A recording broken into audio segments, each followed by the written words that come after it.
Welkom bij het programma Gewest Friesland. In dat programma zitten altijd reportages van het programma Van Gewest tot Gewest. Dat jet iets altijd van de televisie wie op de nationale zender. Wij kiezen de regionale verzetten nu. En dat doen we met Johan van der Zee, want die had de meeste van die programma's maken. En we gaan waarom naar een jongetje in 68, dat we toen wist dan maar krijgen. Het is simmer, scootjesielen, we keert ze en... In het Friese dorp Winsum worden ieder jaar de kampioenswedstrijden polstok verspringen gehouden. Vorige week zaterdag was er weer zo'n wedstrijd. Oorspronkelijk werd het polstokspringen alleen beoefend bij het kievitseieren zoeken. Het is dé manier om over de sloten tussen de weilanden te komen. Natuurlijk springt de een verder dan de ander en zo kwamen er wedstrijden.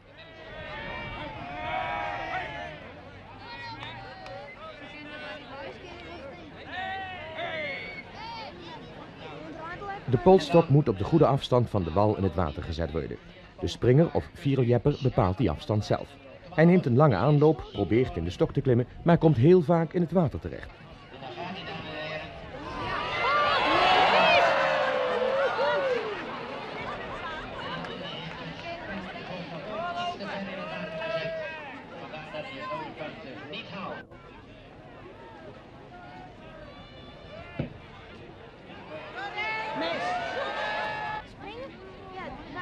Het polstokverspringen kan gevaarlijk zijn. Blessures komen eigenlijk te veel voor.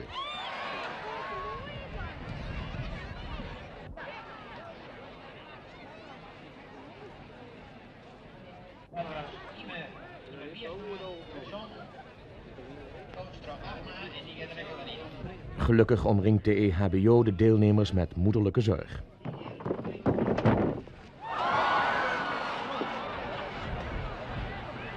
De sport wordt niet alleen door mannen beoefend. De verste sprong bij de meisjes bedroeg 9 meter en 86 centimeter.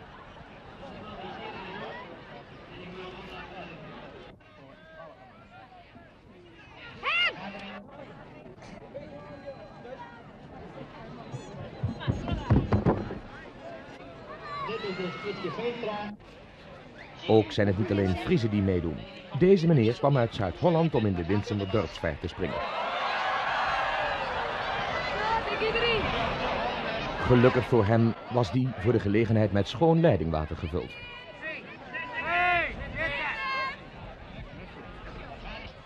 Dit is een Zweedse deelnemer. Samen met 2 landgenoten was hij naar Winsum gekomen. Het resultaat van een initiatief van de directeur van de provinciale Friese VVV. Meneer Kooijman, hoe verklaart u de grote belangstelling van de zijde van het buitenland voor het vierljeppen? Meneer Van der Zee, dat is waarschijnlijk gelegen in het feit dat de Friese VVV in samenwerking met ANVV Stockholm in mei van dit jaar een Friese week heeft georganiseerd in Säter, een klein plaatsje in Zweden, even noordelijk van Stockholm. Wij hebben toen voorgesteld om daar eens iets te laten zien dat nou uitgaat boven het Volendamse klompendansen. En dat was iets heel specifieks, het Friese vierljeppen. En ik heb toen 3 vierljeppers mee kunnen nemen, Roel Bokkespan, Boersma en Rindert Rozier, dus de kampioen en 2 anderen. En die hebben daar gedemonstreerd over de beek in Säter en dat is een enorm succes geweest. Het resultaat hiervan is dat Johan Boersma gevraagd werd om in juli van dit jaar een stuk of wat jongens uit Säter op te leiden, te trainen. En die heeft u dus hier kunnen zien springen. Er is hier ook Japanse televisie. Japanse televisie. Er is een Japanner verbonden aan VVV Amsterdam. En die heeft een artikel gelezen wat wij destijds hebben kunnen laten plaatsen in Holland Herald, het Engelstalige tijdschrift in Nederland. En daar stond een machtig leuk artikel in. En toen heeft hij het doorgegeven aan een televisiestation waarvoor hij werkt in Japan. En zodoende zijn deze mensen hier gekomen.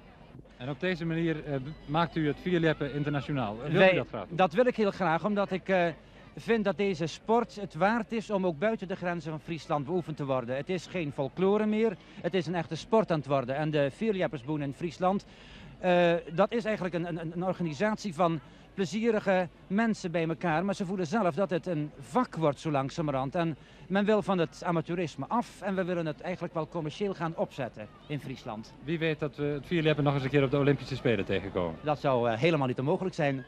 We zijn de mensen die dit hier organiseren met... De ene Japanse televisieonderneming filmde in Winsum, een andere haalt een vierljepper naar Japan. Misschien worden dat er zelfs 2. Het kampioenschap in Winsum betekende dit jaar dus waarschijnlijk een reis naar Japan. Dat is in goede banen te leiden. Hier gaat een van de kanshebbers, Georges Valkema uit Jouren.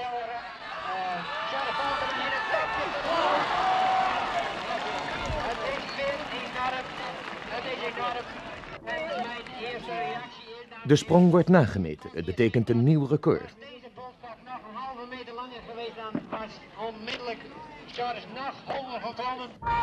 Jammer.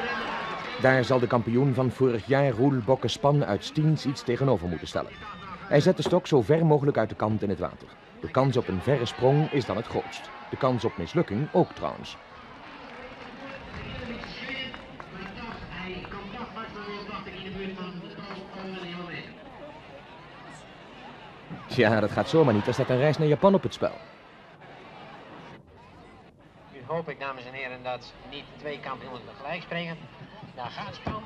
Een uiterste poging om die 14, 9 en 25 nog te verbeteren. Het is duidelijk. Georges Valkema mag de kampioensprijs en zilveren pols mee naar Jouren nemen. Een reportage over het Philippe met de broekelijke elementen, zo gaat ze Johan. Maar het weer dus de eerste reportage. Het weer de allereerste. Ja. En er weer door een claimsysteem bij de omroep. Dus als er wat dwang was, dan moest het claimen. Want dan mocht een orde, en ook jet iedereen naar elk evenement. Maar doe hier Avro's regiovisier, dat weer dus concurrentie. De Avro hier dus echt een regionale rubriek, had een periode door, waar makkelijk toch Ria Bremer. En die hier het Philippe mijn Wensum claimt. En ik wilde er echt zo gerust graag heen, maar ja, ik mocht net. Maar op het laatste moment kreeg ik de Avro liet het vallen. Dus toen ben we er toch in gegaan. Okay. En daar weer Kooijman. Ja, Kooijman weer natuurlijk in Japanse televisie. En zie je het zelf doen al professioneel jeppen. Nou, dat is het net wordt nu wel, het is wel beter worden. Charles Valkema springt dit 14 meter Die 21. Ja.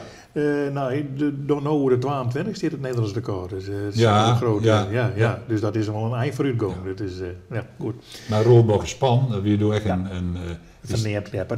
Die had Maaivalt en toch in Japan best dat springen. Ja, nee, die hadden Philippe Sport Greutmak op dat moment. Ja. Wij gaan naar van de sport naar cultuur. Na 2 jaar de eerste reportage maar even zien. Hij komt uit 1966. Dit is Brandgem, een klein terpdorp in Noordwest-Friesland, enkele kilometers ten oosten van Holbert. De 250 inwoners van dit dorp wonen rond de Oude Kerk, al eeuwen het centrale punt van deze plattelandsgemeente. Brandgem is niet groot, maar een plaats hoeft niet groot te zijn om mannen en vrouwen voor te brengen die bekendheid verkrijgen tot ver buiten de plaats. Zo'n man, Iets Weersma, is hier in dit huis geboren. Toen hij nog jong was, liep hij elke dag over het Klinkerstraatje naar school.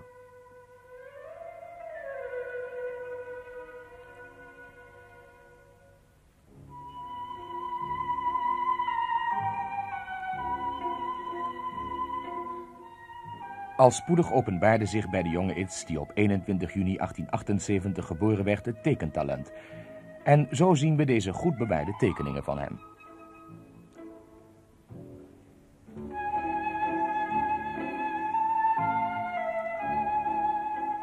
Omdat de ouders van Iets geen geld hadden om tekenpapier te kopen, kreeg de artiest in de dop oude aanplakbiljetten. En op de achterzijde kon hij dan zijn gang gaan. Na de schooltijd ging hij in de leer bij een meesterschilder en met hem trok hij de wijde omtrek rond. Dit inspireerde hem op latere leeftijd onder meer tot dit schilderij. Zo groeit de jonge Wiersma op tot een man die zijn kans kreeg en greep toen hij het bekende boek voor de gebroeders Halbertsma riemen en teltjes mocht en kon illustreren. De grootste verdienste van Iets Wiersma is wellicht geweest dat hij het Friese volksleven van voorheen op papier heeft vastgelegd. Wiersma is een boeiende figuur, zo boeiend dat de Friese Academie het de moeite waard vond het leven en werken van deze Friese schilder vast te doen leggen. Dominee Kalma, vroeger predikant te Brandgem, die Wiersma goed heeft gekend, is nu bezig een boek over hem te schrijven. De inhoud van het boek is kort hieruit samengesteld, dat ik alles verzameld heb wat er om Wiersma heen verteld wordt. Verhalen over zijn leven, typische dingen die hij ervaren heeft. Hij heeft bijzonder veel met mensen omgegaan en heeft ook die mensen echt leren kennen en uitgebeeld. Dat wordt in verschillende hoofdstukken weergegeven. Het leven hier in Brandgem, dat krijgt veel aandacht. Dan zijn wording als schildersknecht, straks als leerling en dan later leraar aan de Haagse Kunstacademie. Dan zijn leven in Amsterdam. Verder hier in Friesland, Drachten, waar het hoogtepunt van zijn leven valt. En dan straks weer de latere tijd in Amsterdam. Ook een tijd van neergang, want hij heeft een geweldige innerlijke strijd moeten strijden. Dat alles hoop ik in dat boek weer te geven. Met behulp dan van mijn vriend, een kunstkenner, de heer Spa van der Hoek. Die ook hem zeer hoog heeft.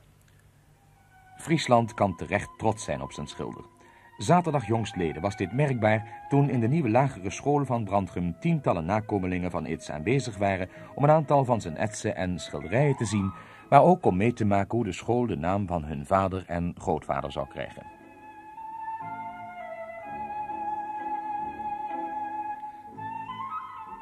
Burgemeester Beekjes van West-Dongeradeel leidde de onthulling in. Dames en heren, vrienden.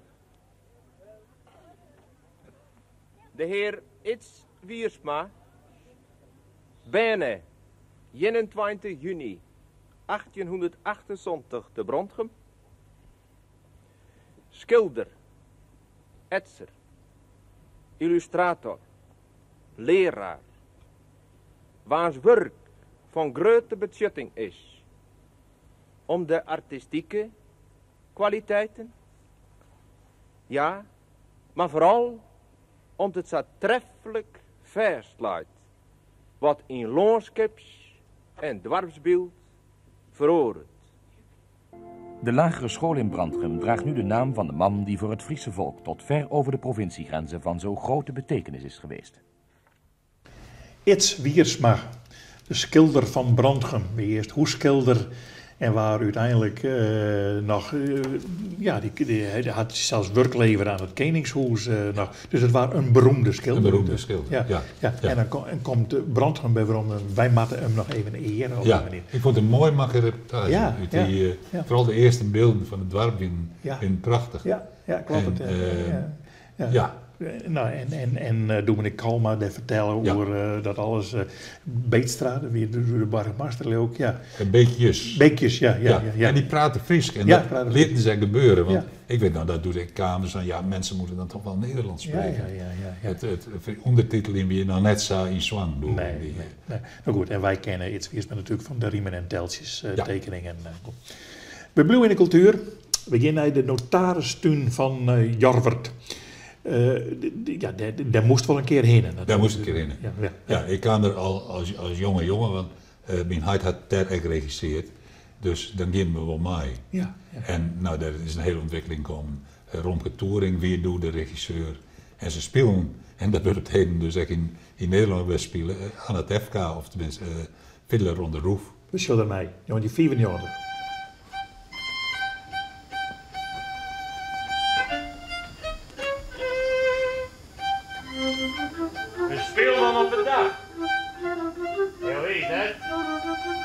Hier in uw dorp kan het Tefka. Toen jij 6 keer daar al jaren spelen op het dak bent. Een speelman, dit beziekt onder een aardig hier varen whisky te vinden. Zonder de nekken te breken. Valt net aan. En blijven dan op die naald blijven, vreemd joh, dat zo gevaarlijk is. Wij komen er net bij. Wat ben je in aan het Tefka thuis. En hoe houden wij het op voet? Ja, dat kan ik jou in hier wat vertellen. Traditie! Traditie! Traditie! Traditie! Traditie! De traditie van Jorwert is begonnen in 1954. We spelen nu 42 jaar hier op Oostspul. En dat is ontstaan nadat een periode eerder, 42 de toer van Jorwert instortte. Tijdens de restauratie van die toer, heel gek ze aan het restaureren. En opeens stortte Samar die toer in. Die toer is maar een hele hoop beeld, schenkingen en monumenten zwaar is gerestaureerd. Als dank daarvoor hadden Jorwerters besloten om al die mensen die het helpen een programma aan te bieden. En dat stuk, dat jette de klokken van Jorwert. Dat was zo stik dat ze ontdekten op een gegeven moment dat het feest groot weer voor de zeel. En toen moest er een rier komen en toen zei een van de medewerkers van we nou is notaris, de toenmalige notaris is Vreedje, van kennen dat bij jou in de tuin. Dat waren prompt tastingen. En dat kan je rustig zeggen dat de start weer van 42 jaar Ieperlosspul. Want continu, daarachter elkaar is er 42 jaar Ieperlosspul in deze notaristuin is er spelen.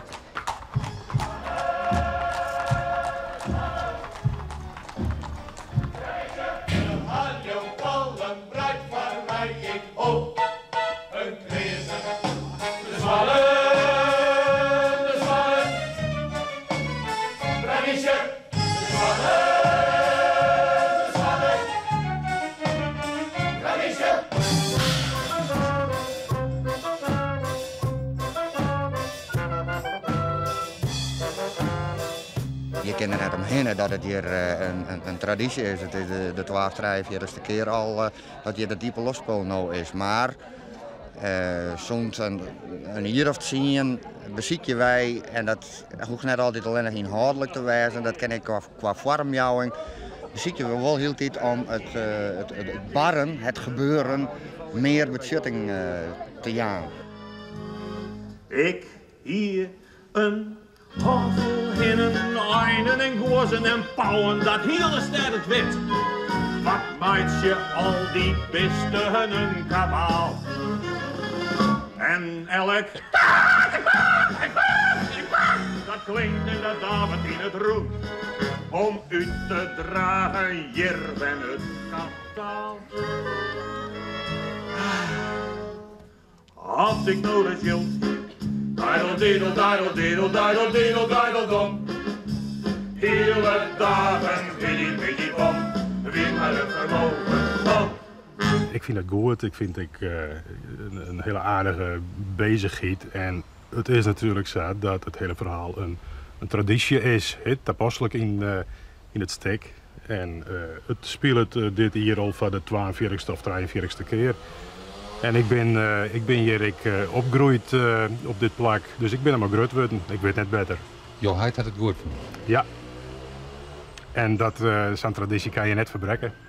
Ik vertel het hij omdat ik daar graag leien moet. Je bent een goeie, eerlijke kerel. Ik al best dan ik een Joodse hoen. Hoe vaak mag je man zo'n compliment barren, hè? Ja, en jou nice, meneer. Wij hebben bericht gekregen dat dit district in Kwarten een lietse onofficiële demonstratie te wachten stiert. Een pogrom? Nee. Alleen een lietse onofficiële demonstratie. Jo bent een goed man. Had ik het zezen mij.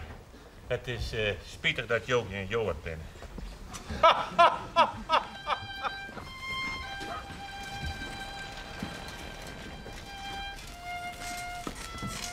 Goedemorgen.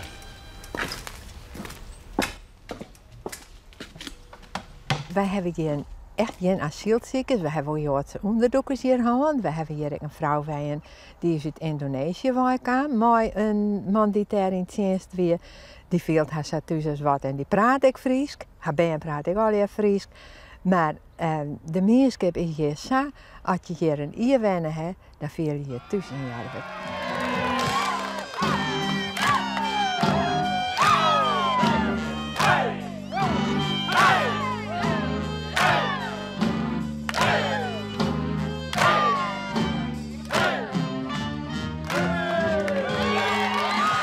Lietsdorp, weet ik wel, dat zijn de mensen de radio ook horen. Dat jet erbij. Dat jet toch zo. Als je alles van elkaar weet, dan kan je net van elkaar oud blijven. Je weet te veel van elkaar en je weet een hele grote intieme dingen van elkaar. En die speel je mooi in het omgaan met elkaar. Daar kom je naar hem heen. Dat is me aan de Tefke ik zo. Tefjes zijn dochters die waren uithoudelijke. Nou, hier ben ik verscheidene boerenzwan, maar boerendochters trouw dit jaar al wennen. En mijn eigen man weer een jaar weer. Dat ging dus en vooral in die oorlogstijd, toen ging dat weer heel dicht bij elkaar. Dat mensen het krap krijgen, als ze in angst zitten, dan vielen ze hun nog sterker aan elkaar verbonden als dat het al je samen gaat.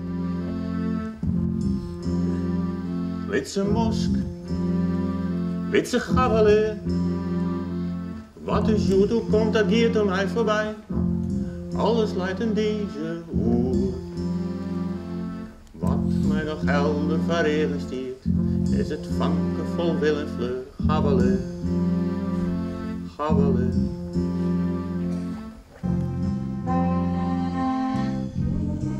Heid, ik wil maar hard praten. Toen bleef nog steenheid. Hark je dan in elk geval naar mij? Toen alsjeblieft Heid, accepteer je us. Accepteer je? Hoe kan ik haar nog accepteren? Het zijn liefhebbers. Maar het moet mensen wijzen die dat willen. Het moet mensen wijzen die als dit hier heel januari beginnen willen met de zongrepetities. En die van mooie, 3 keer weekjes naar Jorveta willen. En deze laatste 3 weken is het eigenlijk joen op joen. En s'nachts de hele dag, zeg maar, in uw streepje om het gebeuren zo vol mogelijk beschutting te jagen. En is Romke Touring dan de beul van Jorwert of is er nog altijd een soort willen? Nee, Romke Touring die houdt van Jorwert.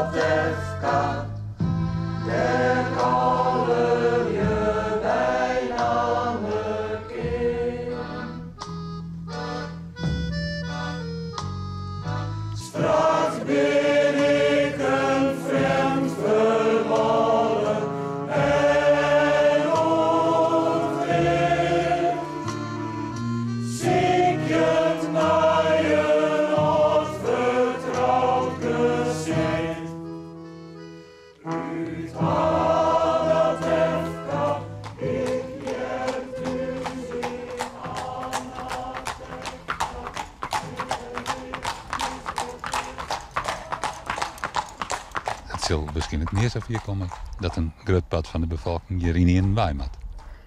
Daar ligt ook net in. Nee, wij binnen Friezen, wij jaren hier thuis en wij blijven hier grif. Er is vast net een of andere. Nou, ik zou net weten wie het uit je waai krijgen kan. Op die manier geven we hier net makkelijker om.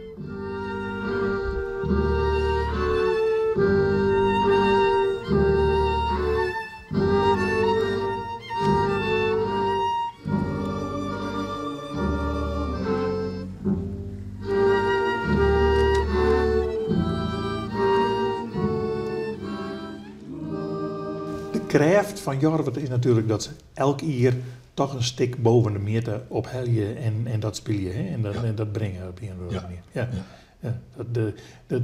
Hoe ken je dat?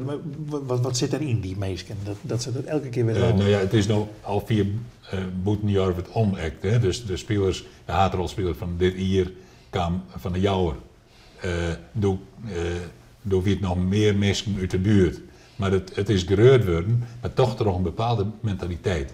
We hebben hier die mooie tuin, de doggetje machinaal, een heel groep vrijwilligers eromheen, een geweldig stuk enthousiasme en kunde. Ja. Hele goede regisseurs, techniek die heel goed is. Dus het is elke keer een feest om weer naar Jorwert te gaan. Dat is het mooie eind van dit programma. Op de Johan van der Zee het had over een van de reportages die hij eer maken had doen in Jorwert. Alle weekend ben we er weer met het programma geweest Friesland om reportages daaruit wijs. Dank u.